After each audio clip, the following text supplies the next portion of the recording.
Welcome to this week's Two Men in the Middle. This was two men in the middle of the country get together and talk about politics, current events, and other fun stuff. I am Craig Huey. I'm Brandon Koenig. Well, Brandon, we've been texting and talking and going back and forth this week on different political topics. The thing that seems to have captured most of our attention is Trump's rally over the weekend. And I believe this one was in Virginia? Ohio. Yeah. Okay, that was my second guess. His rally in Ohio, where Trump kind of played some of the greatest hits, but also threw a few new wrinkles at us during one of these rallies. My personal favorite was when he stood up and saluted during the singing of the alternative national anthem for the J6 hostages, as he called them. This is something that hasn't received as much coverage as it should. I mean, I think if you're not dialed into MAGA world, you're probably unaware of this, but He opens every rally now with this alternative anthem that references the January 6th insurrectionists, refers to them as hostages, and he saluted them.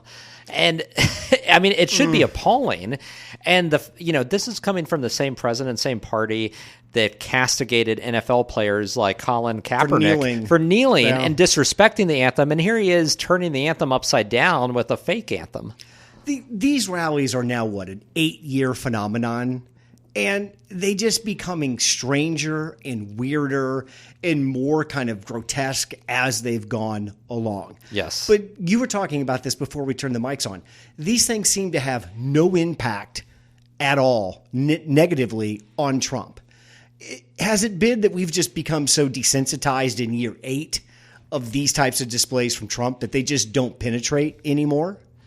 I think that's partially it. I think also, for whatever reason, so much of this is baked in with Trump. People give him leeway that they would not anybody else. I mean, that they can't get away with. I mean, I think back when Nikki Haley's answer on slavery, with the Civil War, like that was a complete misstep. But she got hammered for days and days over that. And Trump can say the most idiotic and most outrageous and offensive things, and it doesn't even stick in the news cycle for more than a couple hours. We move on.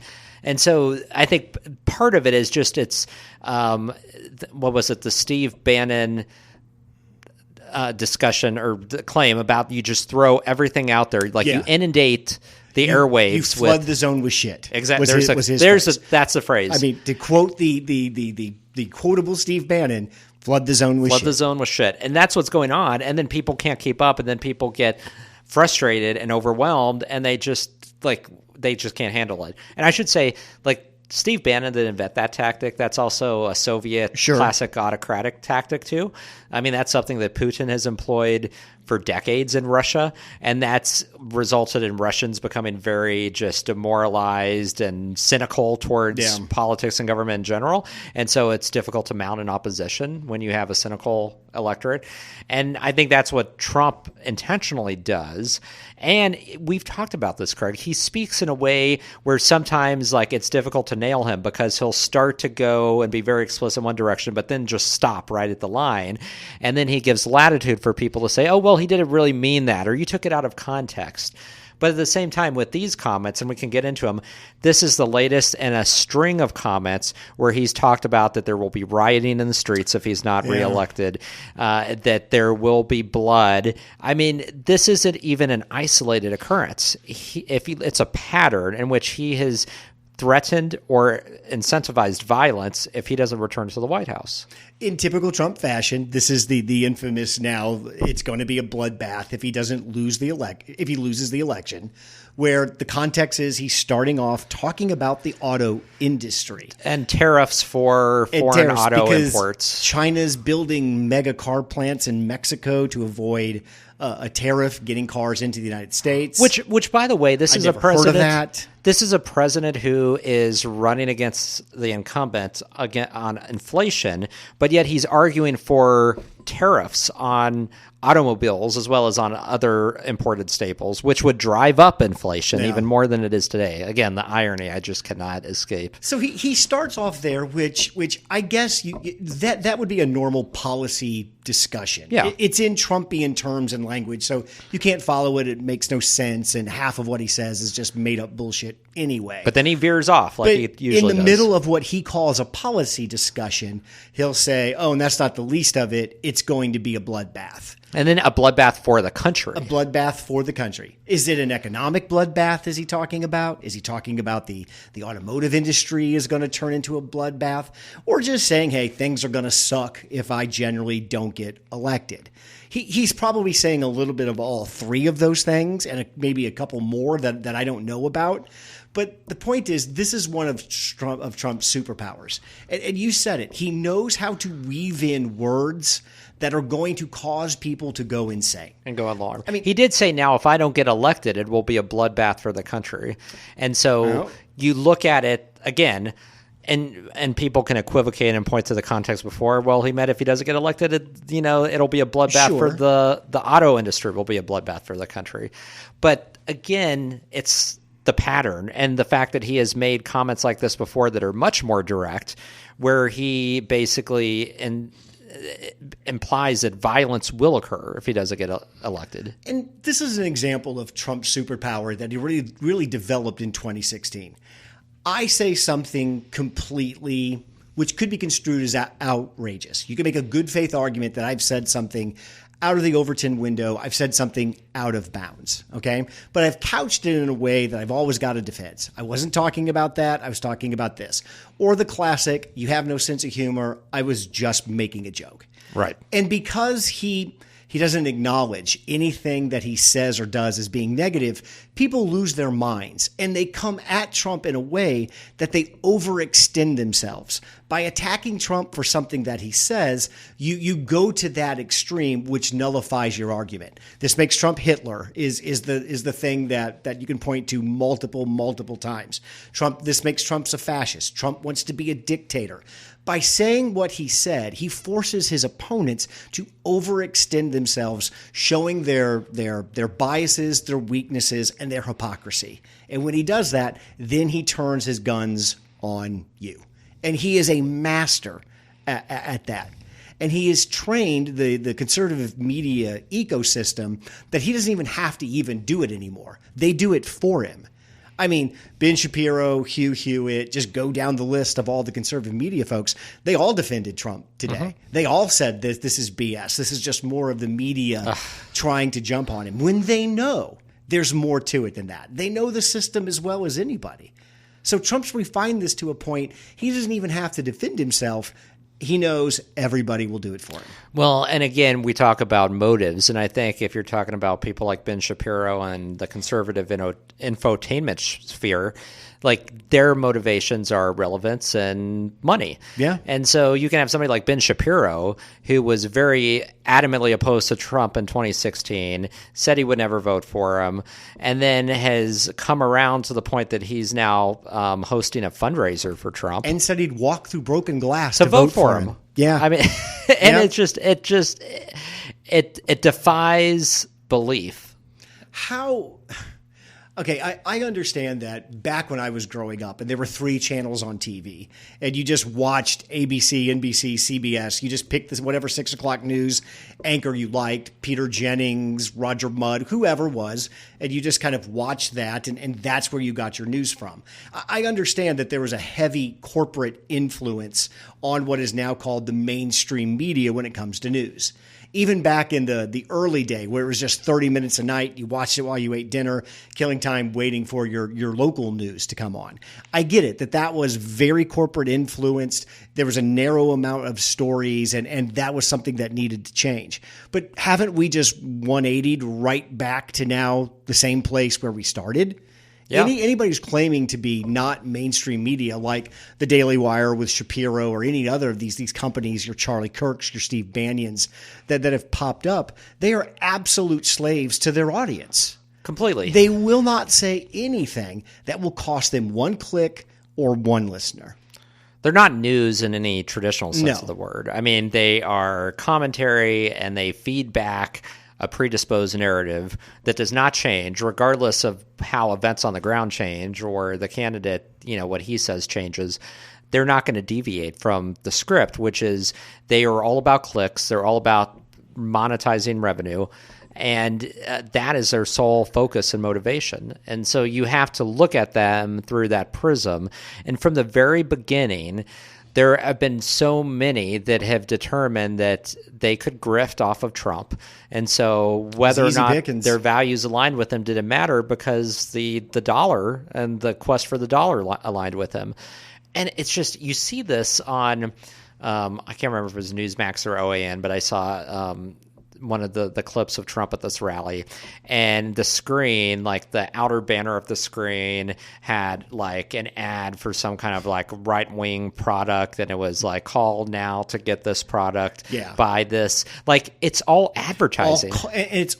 These aren't premium brands. These are all call to action advertisements. Look at this website, buy this insurance plan, something like that. And it's so in your face, and it's so glaringly obvious that this is all grift and it's all a ploy to sell. And why can't people see that? Why can't people blatantly see this man is just stealing from us? So I've tried to understand the mind of some of these Trump voters. And so I was talking with a friend of mine, college classmate that I went to school with over the weekend, Republican in the traditional sense of the word, Nikki Haley voter, but very anti-Trump and very on the verge of leaving the party as well. But she was talking about her parents, small town, rural parents, and the fact that they are diehard Trumpers. But she said with them, they don't see or hear any of this. They don't actually listen to what Trump says. He's a caricature. He's a caricature, but they also get their news fed to them through a very specific right-wing newsletter.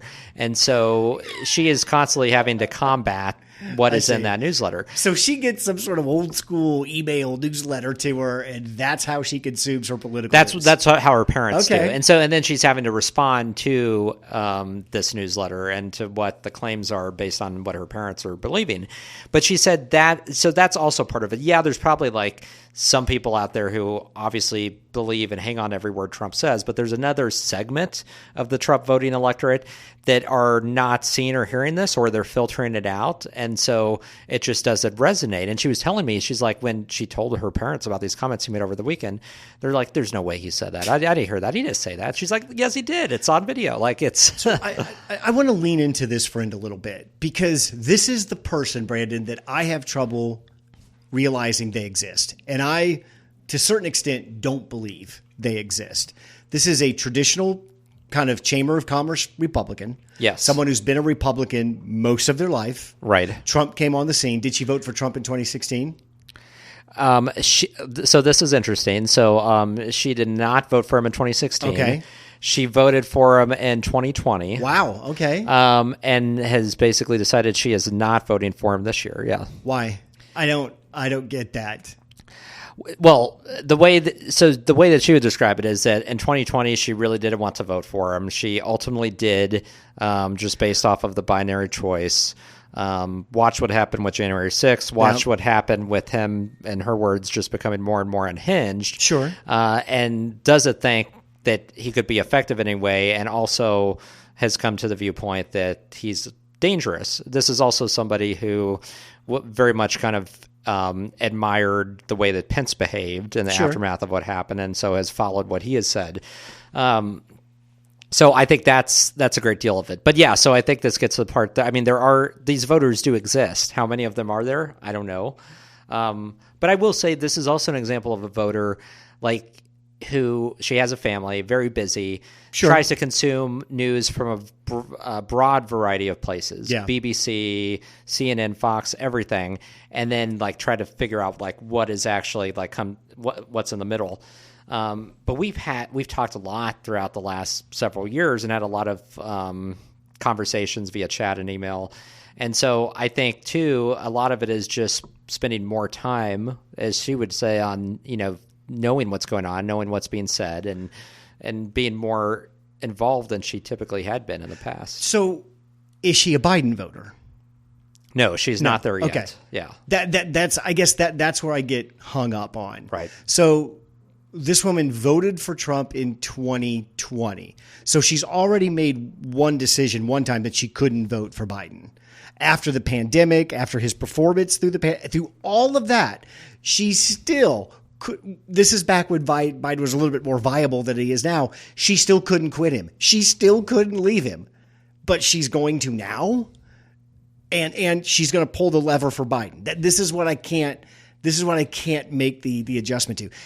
Is she just not going to vote for president? Will she end up? My prediction is she'll end up voting for Trump again because she's voted for Trump over Biden before. Like you said, it's a binary choice. I just struggle with these people. What more does this person need to see to not vote for Trump? You said she's on the fence, or she's thinking about what? Well, she's not on the fence. I mean, she's already said she would not vote at all if it came down to that. She is not going to cast a vote for Trump no matter what. I'm out on Trump. I am not voting for him. Yeah, Trump no matter what. Okay. She's up to being persuaded for somebody else, but she absolutely will not vote for Trump. She's not there yet, is the way she would say it. So. I don't think there's any way. Do you think there's any way Biden could get her there? I mean, what could Biden do that would make that woman say, yeah, I think I could pull the lever for him? I don't know. This is where we're both in this weird quagmire state. Yeah. What does this woman is one of those 2.9 million who voted for Nikki Haley, and she voted as an indication, as a protest for that she would prefer not to vote for Trump, but she feels like there's no other viable choice to vote for. But she doesn't feel either like she has to vote for somebody. So that's what I would put forward as she is not going to be compelled to vote for Trump, but then because of some, notion that she has to vote for somebody. Okay. So she doesn't feel Biden is so bad that it's an imperative to get him out of the office because of his cognitive decline, age, corruption, all the narratives that the Republicans have been hitting on. Correct. Yeah. So she's probably stopped listening to a lot of the Republican narratives about Biden, would be my guess. Yeah. I mean, she has, for the most part, and that's just kind of become so routine and such, redundant that, she doesn't really consider those anymore. So I'd love the next time if you talk to her to ask, what would make you vote for Biden? What would get you there? Is there anything that old man can do that would make you pull that lever? Yeah. Because I just don't think – one of the reasons why I'm so down on Biden is there's no path to recovery for Biden. He's suddenly not going to wake up 20 years younger, look better on camera, and suddenly he's back to being a viable presidential candidate again. Yeah, that's not going to happen. No. I mean, doesn't it have to be something that's just kind of – Okay, now we're recording now. Oh, okay. We had a slight technical difficulty there, so you might see a little bump there in the audio. We'll try to clean that up post-prod, but I think I asked you, is there anything or what would make this woman want to vote for Biden, enthusiastically vote for Biden? And I just don't think there's anything that Biden can do to turn that corner. I don't think so either. I think that if there was some type of reassurance that, he would be a stable force, and there would be the opportunity for some type of Democratic supermajority in Congress that would mess with tax rates to such a degree that would cause any issues. I know that her parents are worried about the inheritance tax and the estate tax and whether or not that would get increased, kind of a basic level. But it's hard to say. She follows and is keenly aware that Trump is dangerous and he's a threat. I don't know what it would take to move her over to the point where it's existential threat. I may not agree with Biden on policy, but we need to be preserving democracy. And so I think that's the real question when it comes to so many of those voters. I was listening to Brian Kilmeade's podcast today, and he talked to a reporter who spent the weekend with Trump. And he basically said he got the impression from talking to Trump, he is not going to reach out to this woman. He is not going to reach out to Nikki Haley voters. Women. He is not going to reach out to Nikki Haley voters because the assessment was it is important for him to win this election with his base, that this is a MAGA election win. Number one, drives the final nail to any Republican or any semblance of the Republican Party that might even think about going off on its own direction or getting away from Trump. Well, and it cements the fact that he owns the party. 100%. Wholesale, that there is no non-MAGA contingent at that point. There is no Republican Party left at that point that is not loyal to Donald Trump. I think the second thing that he's looking for with this is the final chapter of his I got screwed in the 2020 election. Look, the guy I lost to in 2020, I beat with only my base. How in the hell could I have lost in 2020 without them cheating? I went up against the same guy, but this time he has the power of the incumbency of the presidency behind him, and I beat him with just the MAGA people. I didn't even try to go out and increase my stuff. I think he wants to do that to show his political strength and to put that final kind of exclamation point on this is my final proof that I got screwed in 2020. Yeah, I mean, I think you're right. And he is betting the farm on that all he needs is his base to win, which, again, like, logic would have it that, like, he could win with only his base because he couldn't do so in 2016, except for this is an election where Biden's base is feeling depressed and there's concerns about turnout. And so if you have a turnout issue for the Democrats, absolutely Trump could win with just his base. So I took a big dump on Biden the past couple weeks talking about the erosion of the voter of color base that really has been something that the Democrats have cultivated for decades and how that is eroding. I think today, let's talk a little bit how Trump can step on it and blow this election as well, because he has several ways that this can blow up in his face and Biden can win and win somewhat substantially. And let's also just reinforce that this is still a margin of error election based on all the polling. Like, this is not like there is no leader, going away with this at this point. No, nobody's beating anybody by 8 to 9 points in any national poll or in any battleground state poll. And this leads me to these Nikki Haley voters. So I heard recently that 2.9 million Republicans, I'm air quoting for people to see me, Republicans voted against Trump in the primary. We know that some of those were Democrats in states where they went and voted for Haley. Let's just say for sake of argument, that's 20%. And I think that's really high. Yeah. That still puts that number at 2.3 million. Even in Georgia, Nikki Haley did very well in counties like Fulton County, where she had over 40% of the vote. And this was after Nikki Haley had dropped out. So there's still a protest vote being registered in many of these places. 60% of those people, like your friend, said, I will under no circumstance will I vote for Trump in the general election. If that is true, and he loses 30%, 25 to 30% of the Republican base, he's screwed. Yeah. There's absolutely no way he can win if 60% of people that the trend line of folks that voted for Haley, if they don't vote for Trump in a general. Do you think that's going to happen? I mean, I think it's possible. I think with the right outreach, with the right micro-targeting by the Biden campaign, there is a lot of messaging that could be done to basically cement that those Who's voters going to deliver that Trump. message?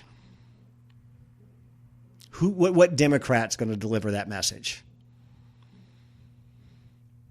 This is my problem. Well, not Biden.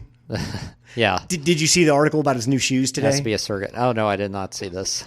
You've seen Hoka shoes, those big giant-soled running shoes. Oh, yeah. Apparently, they've decked him out in a custom set of Hokas to try to help him lift his feet a little bit or whatever his problems are with shuffling his feet.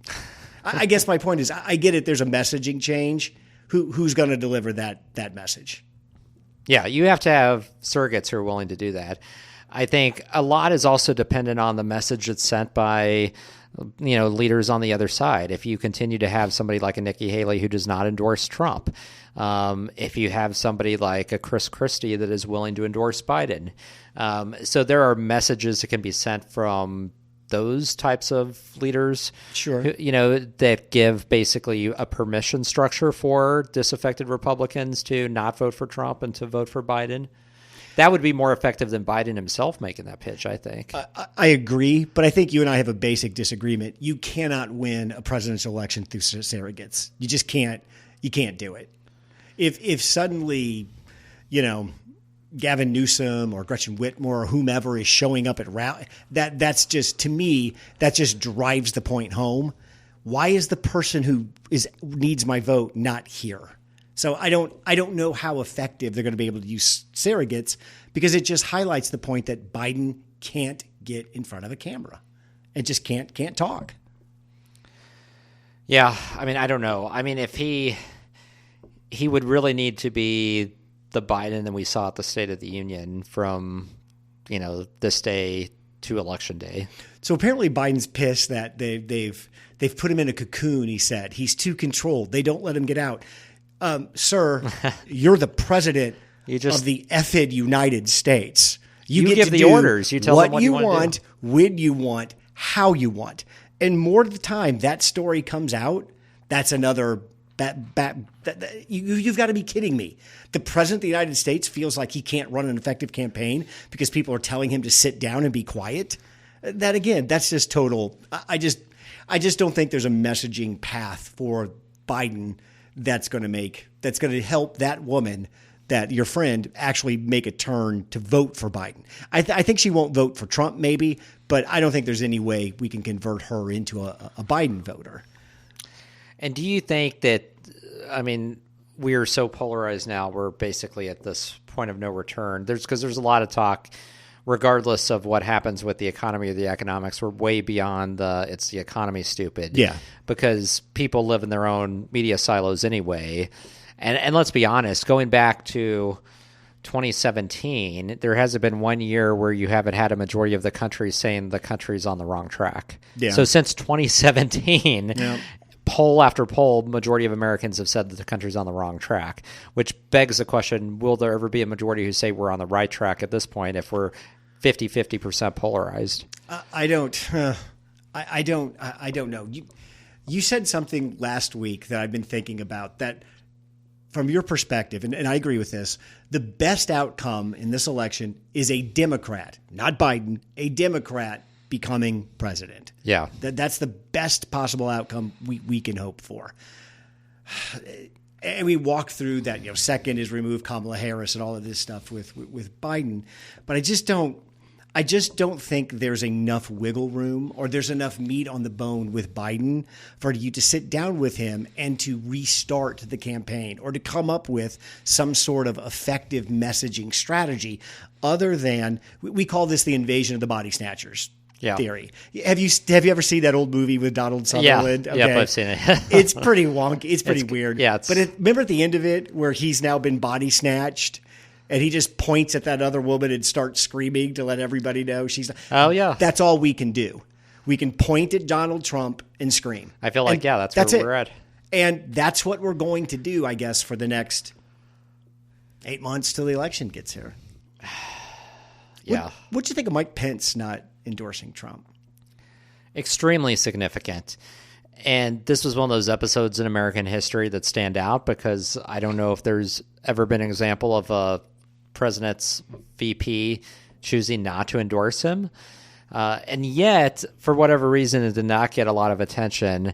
There's been a lot of, I think, justified criticism of the New York Times because it wasn't on their page 1 or even their page 2. Basically, if you were, it was on page 18. And there was only like 2 mentions of it. So there's a whole sidebar online discussion about the New York Times and how they're addressing some of these really earth-shattering events in our body politic and not giving them the coverage they deserve. But it is very significant, and it should be covered more than it is. And it's unique because Pence, I'm thinking about Putin because of the elections over the weekend. He squeaked one out. Putin didn't. But Pence, in context, I mean, if you look at Donald Trump's cabinet, 44 former cabinet officials also not endorsing him, which is also super significant. It's not getting a lot of coverage. You don't have anything to compare it to because we've never been in a situation like that. No. And I guess if you're the Times, how do I cover this? Nobody liked the way we covered Trump in 2016. We've given him all the unearned media time and attention, sucking the oxygen out of the room. Well, how else are you going to cover him? Because that's what he does. And there's no compelling story on the other side of the argument. Yeah. There's nobody, Biden isn't out there pounding the table, making news every day, having press conferences, holding rallies, whatever, just campaigning. If you don't have that on the other side, then you've only got one thing to concentrate on. There is criticism that the Times has pounded the Biden is old story and had multiple stories about that. Somebody counted up 60 or to 70. And so they do that, but then they barely give lip service to some of these historic events in Trump world. Well, do you think that's because if I was the editor of the New York Times, I would say, yeah, because it's probably the biggest issue Biden has running right now is his age. We could do a whole expose on his age because his age is it's the number 1, 2, and 3 issue against Biden. If Biden were 65 years old, do you have any doubt in your mind he'd be dominating this reelection against Trump? Oh, I mean, absolutely be dominating. I think he would. But I feel like there's only so many times you can go after the age thing unless you're coming at it from a different angle. Like it's we know that at this point. It's definitely, bringing him down. It is the number one thing impacting his performance because people look at him as a risk and don't think he'll serve a full term. So, yes, it deserves coverage, but how much coverage do you give it compared to not having a front page story about Pence not endorsing his own president? I mean, I agree that the Pence story should have gotten more, but the number one story with Biden is his age. And every time he steps out, it's his age. You just can't avoid the question. And they seem to have come up with no way to be able to circumvent this or to cut this off in some way. And I think that's just because Biden's just not capable of doing it. Yeah. I mean, other than every once in a while, he's, made a joke about it, in some way, but they don't have a consistent way to combat it. The Dems have not put forth a message that's been able to resonate with people. And the reason why no one's moving off the story, because Biden and the Dems haven't moved them off. Well, and they haven't found a way to mitigate the concern. If they found some way to say, look, this is why it's going to be okay. This is why it's not going to be a risk. This is why the country's going to be in good hands and safe hands. I think that would be one thing. And in context of just the, looped videos that are on right-wing networks of Biden stumbling and not being able to say things the way that he's trying to. They haven't found a counter to that, and they haven't been persistent, and so that's been a major problem for them. And I think that gets back to they have lack of a coherent message overall. Yeah. A lot of Democrats have been consistent of the administration just in terms of having this kind of bunker mentality, heads down, ignoring the polls, just thinking that we're going to keep doing what we're doing and somehow things are going to turn out okay. What are they doing? What are they going to keep doing? When does the campaign start? Is there going to be when is there going to be a campaign launch? Is he going to go somewhere, formally launch his campaign with a big speech? Are we doing just what we did in 2020? Biden hides in the basement and just points at Trump. Trump runs around. Well, we've already talked about there's no way that can fly this year. I mean, this is not the pandemic. He has to be out there. When should we expect Biden to do 3 to 4 campaign events in a week? When is that going to happen? Yeah. Because if it doesn't happen soon, I don't think it is going to happen. At all. Yeah, every day I just get I darker go back, and darker on this. I go back to when he was elected. During those first 2 years, there should have been senior Democratic leaders that had discussions with the White House saying, okay, what are we going to do about the next election? Yeah. And we need to figure out an exit strategy for you so we can be able to win again, especially when it became clear that Trump was running again. And I wonder again if he was underestimated. Trump was underestimated by Democrats, that somehow he would have come out on top, because there could have been planning. There could have been some type of Yeah. work done behind the scenes years ago to prevent this, and it just seems like nothing happened. It seems like we stumble into this situation, and And I'm sticking with my general theory that Biden's just not capable of helping or putting that together. well, I did read some article, and I forget. I mean, there were some Democrats on the record who were being very critical of Biden because he, I guess, for the last 4 years has believed that he is the only Democrat who could defeat Trump, and he had this firm belief that he had to stay in the race because it was only Biden who had the appeal. And then now apparently he's having anxiety and doubts. And this is also the article where Biden was like publicly excoriating his staff and inner circle for not having him out there as much. But this has also caused a lot of consternation among Democrats saying, like, you thought you were the only one. You were insistent upon doing this, and you can't have doubts now. Like the anxiety can't happen now. Where was that then? You know, a couple of years ago. And I think this proves too that once you're the sitting president, you pretty much get to do what you want to do. Yeah. There's just no way to unlodge him from the campaign, from running, if he doesn't want to. It's his choice. You can't do it. Yeah. You can send in consultants. It doesn't matter. If he wants to run as the president, he has the power and he's going to. And run. it's so beyond difficult to dislodge an incumbent president via primary challenge. I mean, that's nearly impossible. And you had no big names who were willing to step up and do it for that very reason. Were you surprised that the House was able to get 350 votes to ban TikTok last week? I was. In the too. aftermath of Trump, his about face on TikTok, that did surprise and shock me. Now, what's interesting is whether or not it's going to go anywhere in the Senate, because the Senate is wanting to really slow walk the House legislation. Yeah. So I don't know that it'll be taken up before the election at all. Do you buy any of this that... Well, okay, let me back up, because I agree with the federal laws that basically say a foreign country cannot own a broadcasting company in the United States. Mm-hmm. CBS cannot be sold to a Chinese company. Right. And I believe that's the way that should be.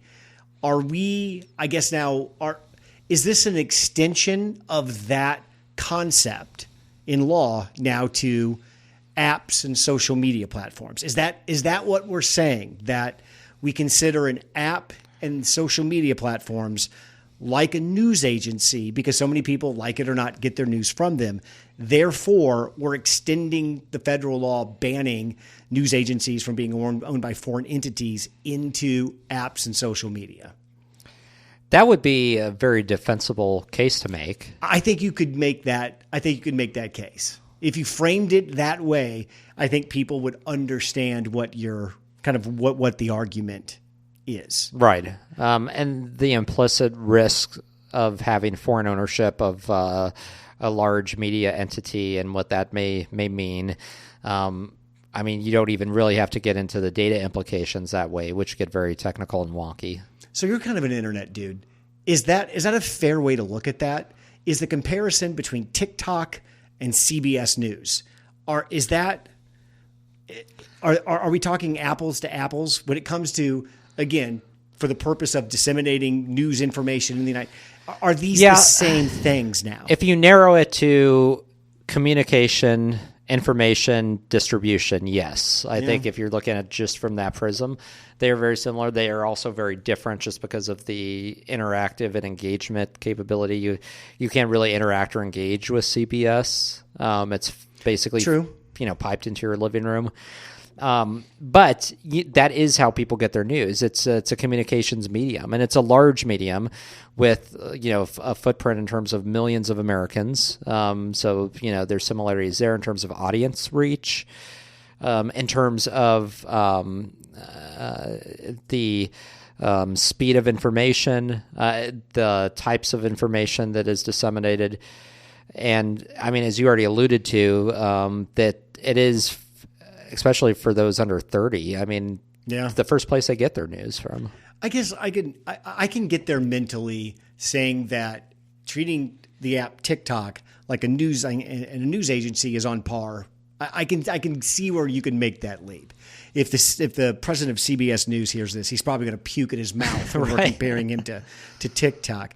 So, okay, if we extend the logic farther, if we took the news off TikTok, and again, we're fantasying here because I don't know how you would do that. Yeah, you can't. But if you removed that layer of content, are we cool now? How do we see it now? What if you took that out? Are we back to the data argument? How are we?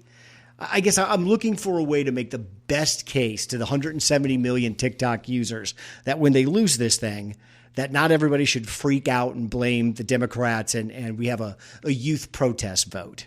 Which, if it happens, it's going to happen anyway. Well, there's no way around that. I don't think the legislation is going to pass before the election, so I don't think you have to worry about a youth protest vote. So but I think if you go back and make it a data argument, that the one comparison that comes to mind is, and help me out because you'll remember the name, the Chinese mobile phone manufacturer Huawei.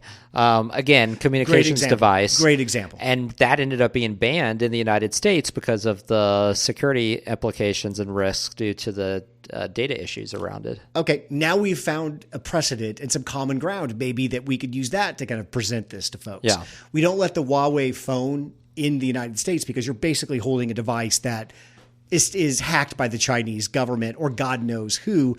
It's the same concept through the app. Right. I hear the TikTok ban fall into like three categories. One is the data and national security. That's the weakest argument to me because I don't really kind of understand how that works for the Chinese. I don't understand the national security risk.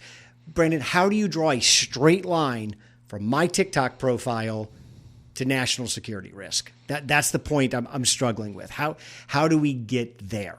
What national security risk me using TikTok is presenting to the United States? Well, I would say number one, if the Chinese government at one point wanted to block access to specific accounts or increase the visibility of other accounts to impact propaganda and disseminate propaganda, limit information. That would be one reason. There's also using it as a tool for blackmail. So, important individuals in high-ranking positions use their content consumption history against them to turn them for financial bribery reasons, sharing secrets. So there's that aspect of it which could be leveraged.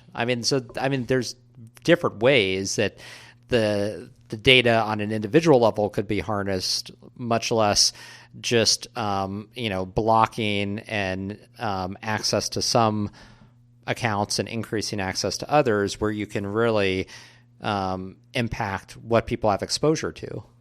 If you listen to some of the far right media ecosystem, again, we're out here past Ben Shapiro. We're in Charlie Kirk world, Steve Bannon, Jack Posobiec. We're kind of really on the fringy here.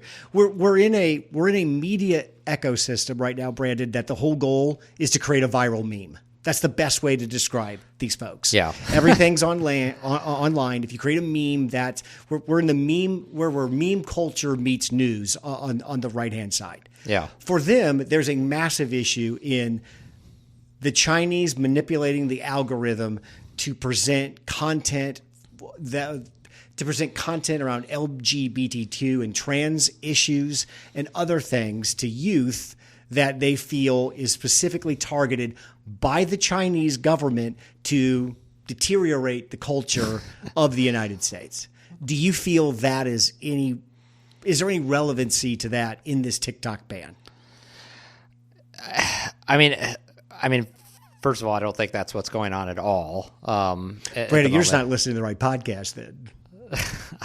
I have heard this theory because it's part of this broader theory that, they're trying to turn, kids' minds to mush, and that this is and make them weak. But again, if that were the case, that's a very slow moving. You're playing the long game. Long game, yeah. Because there's nothing short term you're going to be realizing from that. Now, does that play in the minds of some Republicans who would support these restrictions? Absolutely. I'm sure that that's a motivating factor for them. Very different than Democrats who would support the restrictions. So I'm sure that that has an impact on some level, but I do think that's still mostly at the margins, because I think at a base level, most people are thinking about the implications if China were to like hack into our electrical grid, and then what could they do simultaneously, and in regards to TikTok, to impact perceptions of that, or to restrict information flow. Like, I mean, that I think is where there's more of the legitimate, reasonable concern, rather than this kind of like making children too soft, making them too gay, too trans, liberal, too feminine. Right. Yeah, I mean, these are all most of the arguments that are made, or this is a class of arguments that's made by that side. I'm down with banning TikTok. I really don't have that much of a problem if you say you want to ban this. But I would like this ban to be extremely narrow, tailored very narrowly, and understand how it can't be used against other Yes, I think that's important. Ultimately, because short-term video can exist on any platform. Sure. So there would ultimately be some alternative to TikTok that would appear on the scene and surface. There's 5 or 6 competitors out there now. Yeah, People just go to one of those. Well, and you had, Steve Mnuchin, the former Treasury Secretary, saying he would purchase ownership stake. And if I'm Steve Mnuchin, I'm just licking my chops. Yeah. You mean to tell me I can get in on one of the biggest social media platforms on a for sale? That's how you turn millions into billions. And that's true, yeah. The people are lining up. If this goes through, there's going to be a lot of people bidding on the TikTok shares that come open. But see, that's why I don't buy the Chinese argument about making kids soft, because, if there were no TikTok, that same content would be on some other platform. Yeah, it's still there. And everybody in the news that reports about this should learn what a goddamn algorithm is, and stop using algorithm as a generic technical term that anytime you're talking about something you don't understand, they just throw that word and blurt it out, algorithm. Because I've heard people say, well, could we just buy the algorithm off them? And it's like, good God, what in the world? That's as bad as when the social media giants were testifying before Congress, and you had these like really old, like in their 70s and 80s congressmen, trying to understand social media, and speaking about I just remember Zuckerberg over and over to Orrin Hatch. Sir, we sell ads. Yeah. Sir, we sell ads. We sell ads, sir. He said it like a dozen times, and he just could not understand what was could not comprehend it. Yeah. How about Russia and Putin's squeaker of a victory in his election over there? Yes, were you staying up election. watching Russian returns, hoping that maybe somebody would catch him at the end or something? Or I was holding my breath, watching the outcome. So Putin, based on the most recent results, approaching 90% of the vote, and he's kind of clearly like the career, which means he'll serve through 2030, which will make him the longest serving Russian leader since Joseph Stalin. That's what good a comparison. That's good company. But the interesting is there's been all this talk about like every successive election, he's increased his share of the vote. Like it was originally like in the 70s, and then it was the 80s, and now he's like 90. At some point, do you plateau? Because it's like, how much higher can you go? And I guess the question was, there was an election in Turkmenistan back in the 80s where the autocrat won with 99.5% of the vote. So I guess you could go that high. But at some point, it just becomes blatantly ridiculous and obvious what's going on. So for those that don't know, all of his legitimate opponents were kicked off the ballot or executed. And one of them, who was a former mayor who, in the wake of what happened in Navalny, was actually getting traction, like at the last minute, because he started getting support. He was invalidated through some ridiculous notion, as they typically do. Is that the one Navalny's wife supported? Yes. I thought? Okay. So, but he was kicked off the ballot on some scam for some scam reason. But there were 2 or 3 opponents on the ballot who were just placeholders, who were essentially Kremlin-backed candidates just to give the aura of a fair and free election. But they were actually on the record supporting Putin. So the whole idea was, oh, yeah, that's an election. Look, there's other people on the ballot. They were basically Ron DeSantis and the group that ran for Republican. But don't vote for them. In fact, we're going to make sure you don't vote for them because in these elections, we have armed guards with I saw that. AR-15s that are patrolling the voter booth and looking over your shoulder to see who you're voting for, because that's the way we do elections in Russia. So I heard today that Mike Johnson is finally going to put a Ukraine aid package on the floor. They must have gotten the votes for the discharge Thank goodness. petition and said, hey, yeah, there's been a lot of talk around that. Other. Mike Johnson has been a weasel. He's played to the pro-Russia and the Marjorie Taylor Greene and Matt Gaetz caucus for so long because he's so deathly afraid of losing his seat because he only has 2 votes to spare. So I really hope this. I hope the threat of the discharge petition really did it, and a vote comes to the floor because it's much needed. This passed the Senate with bipartisan majority, as by the way. So there's no reason for this to not have been supported. Ukraine is running out of money. The Biden administration was able to free up $300 million, but that's only going to last a couple weeks. Yeah, they're losing territory. They don't have the munitions they need, and Russia is gleeful, which, by the way, it was so disgusting, but Putin was bragging about how the newly acquired regions of Ukraine that are now under Russian control voted in this election. Yeah, I saw that. And in some of these places, he was claiming like 8 million people voted. Like, there's no way, based on the numbers of the dead there, like they don't have 8 million people, let alone 8 million voters. So that's how you know this is all a sham. Did you see that there are Russian forces now fighting each other in occupied sections of Ukraine? Not on a large scale, but there's been 4 or 5 troops. I've heard a little bit about battalions or brigades or whatever you call it that have broken off due to they were wounded. They were sent back. They got 30,000 rubles or whatever for going back that the commander just stole from everyone. So you see a video of 4 or 5 guys saying, "Hey, we've been wounded. We've been here multiple times. This isn't worth it." And they're starting to fight each other or fight their own people. Warring factions. Yeah, I don't know if that leads to some sort of different situation in Ukraine, but it does feel like we're inching a lot closer to NATO troops being on the ground in Ukraine. Yeah. Well, I don't think NATO troops are going to be on the ground in Ukraine anytime soon. As scary as that is. Do you think French troops are going to be there soon? That's a good question. I don't know. I mean, in light of if for those who have been following Emmanuel Macron and what he has said, he's been very outspoken and has actually had this back and forth with Putin's public comments. Yeah. So it's possible. I think you could see some individual countries possibly get involved. You could see like unofficial, unrecognized militia groups from some of these countries, kind of like. There really is no comparison, but the Wagner group in Russia, which is technically under the purview of Putin. But people should realize, too, that even if Russia is gaining ground right now, which they are doing to great part because Ukraine doesn't have the support. Yeah. Where are the fucking jets that were supposed to be there in October? Why aren't the cluster munitions that were supposed to change the thing happening?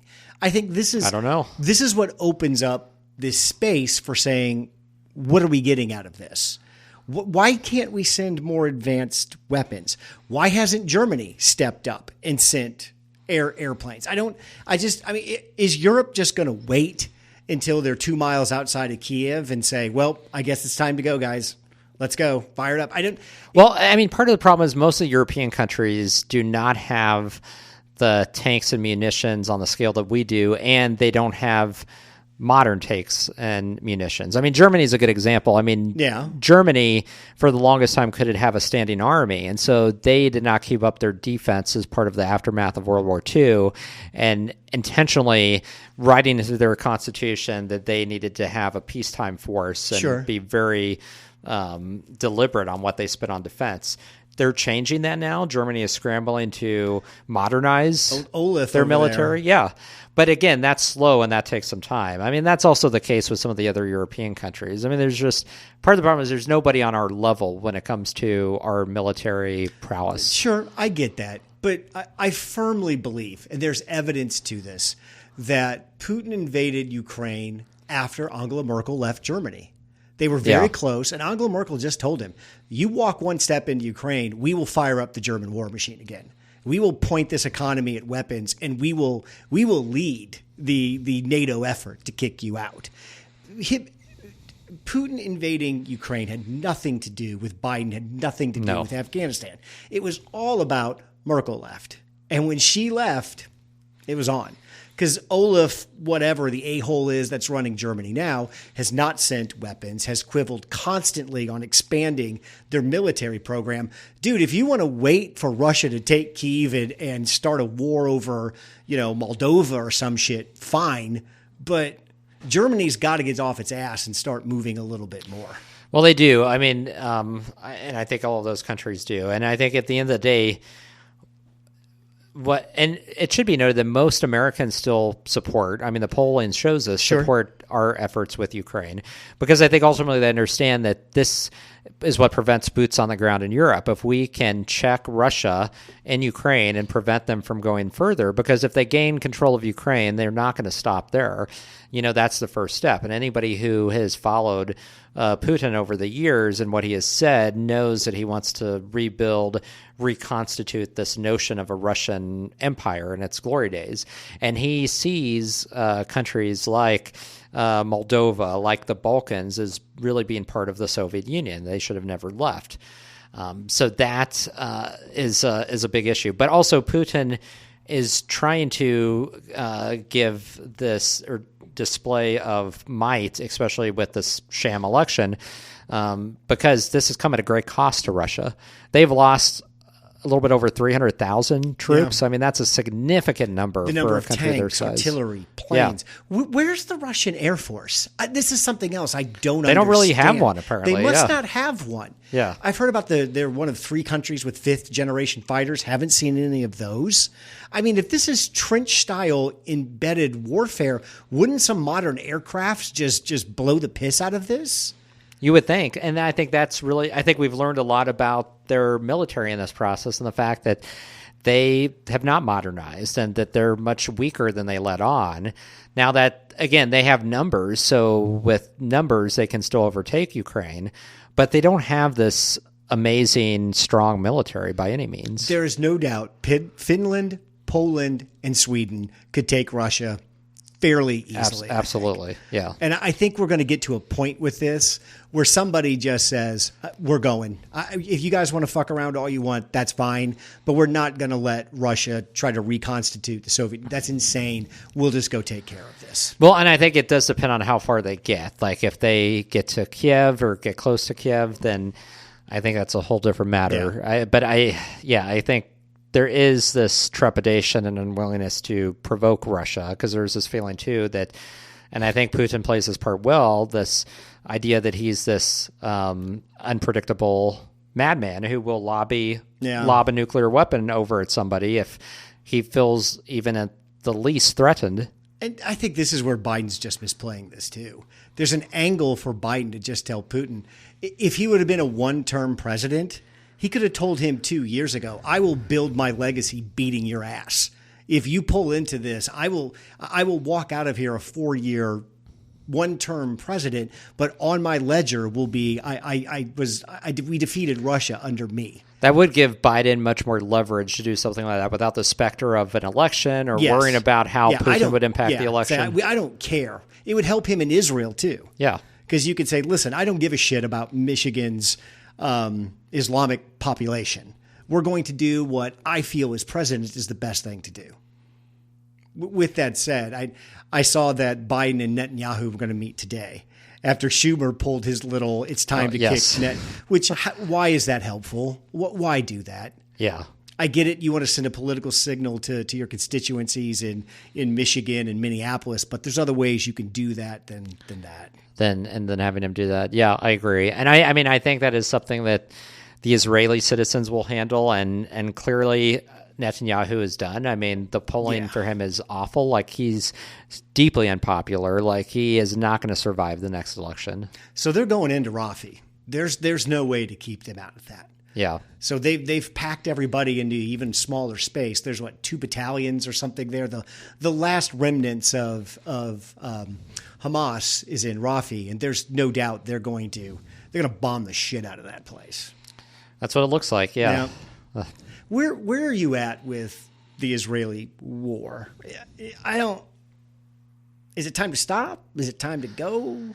Should they win? What does winning mean? Well, what does winning mean, right? It's been difficult to understand like what the end point is and where do you stop. And I think that's been the challenge, because this has been a little bit of a quagmire in that they've had these bombing campaigns, they've had the relocations of the Gazans, but like there still is that segment of Hamas. There still doesn't seem to be a clear message from the Israeli government on what constitutes a victory, like where and when. So I don't know. And, and then it becomes very difficult to find any kind of endpoint if you're going to have a permanent Israeli military presence in Gaza for the foreseeable future indefinitely.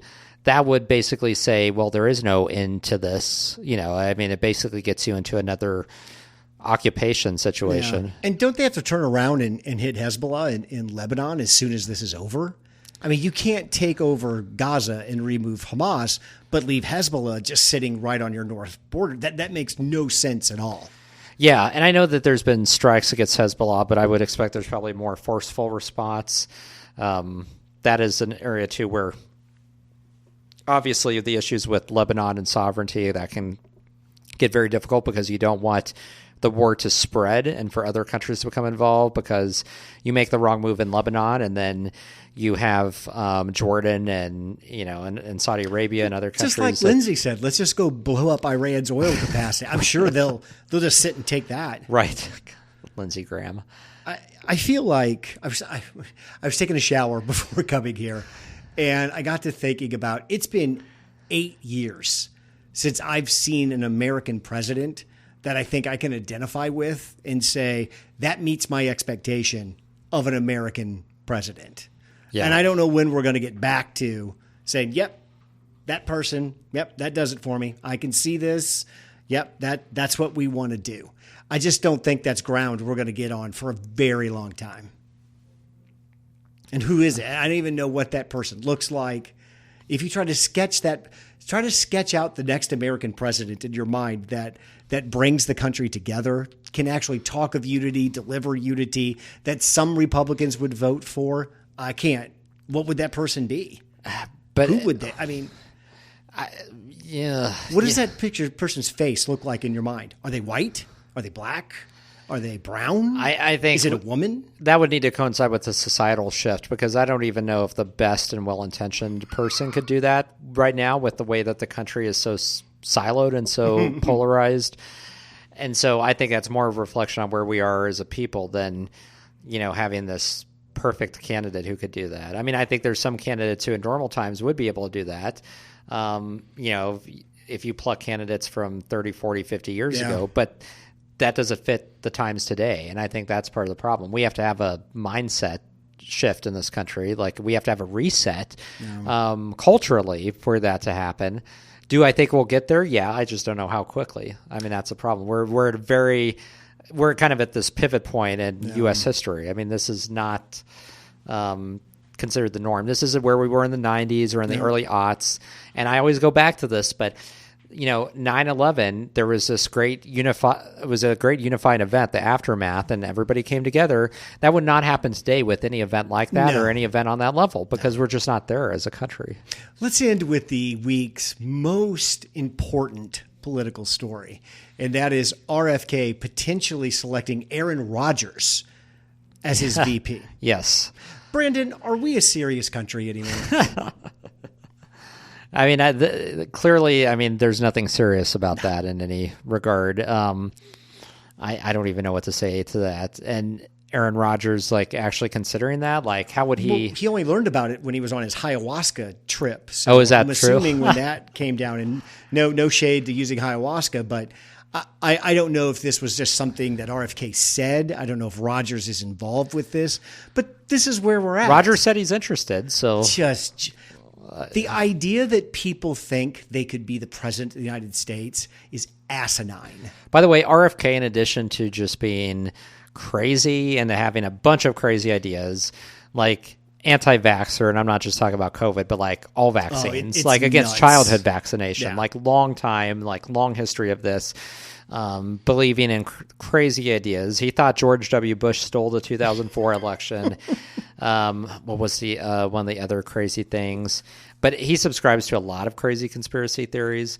But setting all that aside, he has a very grating voice. I don't know if you've heard him talk. It's brutal to listen to him. Can you imagine him as president having to listen to that voice in speeches or give a State of the Union Where's address? this 13% coming from? Yeah, he's polling 13% and higher in the polls, and I don't understand. I don't get that. I mean, that's beyond Ross Perot levels, and there's no way you're going to have a third-party I thought candidate Ross come was anywhere. 19. I thought Ross in the general. Oh, you're right. He okay, got 19. he did get 19. You're right. But even though he didn't get a single state, he got 19% Yeah. of the vote. So You ever see the movie Hustle and Flow? I haven't seen that one. No. Okay. There's a great scene at the end where the main character is gone to jail. Everything's gone toes up. He's in jail.